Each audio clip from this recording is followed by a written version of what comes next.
Hello friends, आप देख रहे हैं स्टडी विद अंकित, जहां हम इतिहास को आसान भाषा में रोचक तरीके से और परीक्षा की तैयारी के साथ पढ़ते हैं।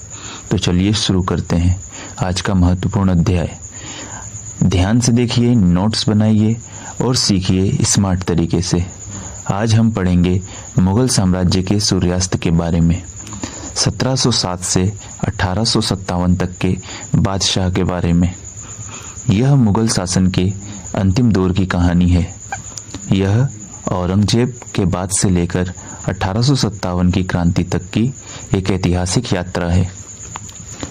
1707 में औरंगजेब की मृत्यु के साथ ही एक बड़े युग का अंत हो गया। औरंगजेब की मृत्यु के बाद बेटों के बीच उत्तराधिकार का युद्ध शुरू हो गया। विशाल साम्राज्य होने के बावजूद मुगल खजाना पूरी तरह खाली हो चुका था। केंद्रीय सत्ता बहुत कमजोर हो गई थी। औरंगजेब के बाद बहादुर शाह प्रथम, जिन्हें शाह आलम प्रथम भी कहा जाता है, शासक बने। 1707 से 1712 तक इन्होंने राजपूतों के साथ समझौता नीति अपनाकर शांति बनाए रखने की कोशिश की। इन्हीं के शासनकाल से मुगल पतन की औपचारिक शुरुआत मानी जाती है। इनका बंदा बहादुर के नेतृत्व में सिखों से निरंतर संघर्ष चलता रहा। इनके बाद जहांदार शाह बादशाह बने। जहांदार शाह के समय में विलासिता और दरबारी षड्यंत्र बहुत बढ़ गए थे। शासन पर वजीर जुल्फिकार खान का गहरा प्रभाव था। फिर बादशाह बने फर्रुखसियर। फर्रुखसियर सैयद बंधुओं के हाथ की कठपुतली बनकर रह गए थे। 1717 में अंग्रेजों को कस्टम ड्यूटी में भारी छूट का फरमान दिया था। यही फरमान आगे चलकर भारत में अंग्रेजी शक्ति के विस्तार का मुख्य आधार बना। साल 1719 मुगल साम्राज्य के लिए भारी अस्थिरता का वर्ष रहा। कठपुतली शासक रफी-उद-दर्राज और रफी-उद-दौला शाहजहां द्वितीय, जिन्हें कहा जाता है, जैसे शासक सैयद बंधुओं के पूर्ण नियंत्रण में थे। इन शासकों का शासनकाल अत्यंत छोटा रहा और बीमारी से उनकी मृत्यु हो गई। इनके बाद मोहम्मद शाह रंगीला बादशाह बने। इनका समय 1719 से 1748 तक रहा। इनके काल में कला और संगीत जैसे कथक और ख्याल को काफी संरक्षण मिला। इनका स्वभाव शासन के प्रति पूरी तरह उदासीन था, जिस कारण इन्हें रंगीला कहा गया। इनके समय में यह कहावत मशहूर हुई कि दिल्ली अभी दूर है। इनके समय में 1739 में नादिर शाह ने भारत पर आक्रमण किया। नादिर शाह की सेना ने दिल्ली में भयानक कत्लेआम मचाया।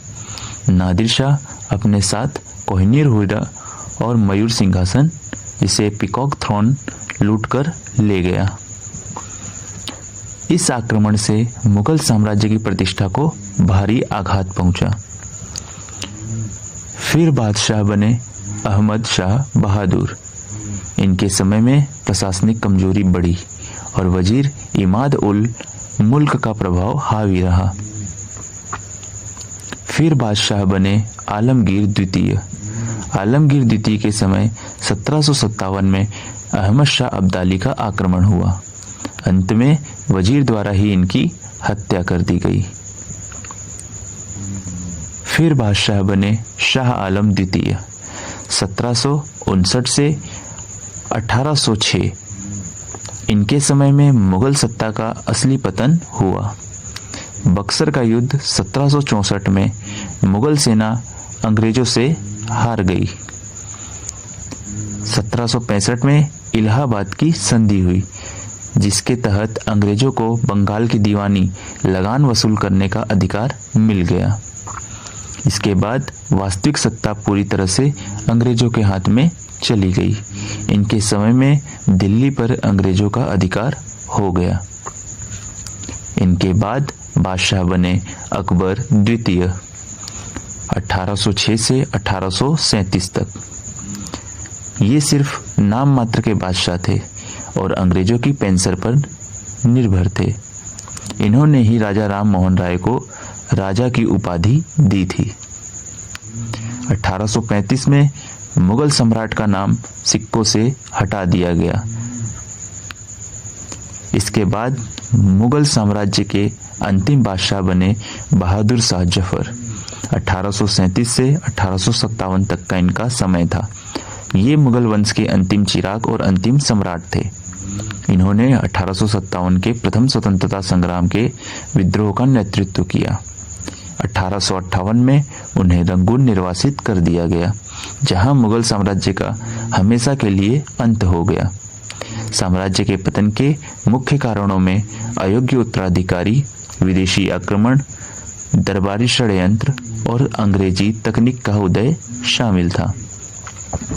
एग्जाम ट्रिक की बात करें, महत्वपूर्ण घटनाक्रम की बात करें तो 1707 में औरंगजेब की मृत्यु हुई। 1717 में अंग्रेजों को शाही फरमान दिया गया। 1739 में नादिर शाह का आक्रमण हुआ। 1757 में अहमद शाह अब्दाली का हमला हुआ। 1764 में बक्सर का ऐतिहासिक युद्ध हुआ। 1857 में प्रथम स्वतंत्रता संग्राम हुआ। निष्कर्ष की बात करें तो इतिहास गवाह है कि जब सत्ता विलासिता में डूबती है तो उसका पतन निश्चित होता है। तो फ्रेंड्स, अगर आपको ये जानकारी महत्वपूर्ण लगी हो तो लाइक, कमेंट और सब्सक्राइब जरूर करें। धन्यवाद।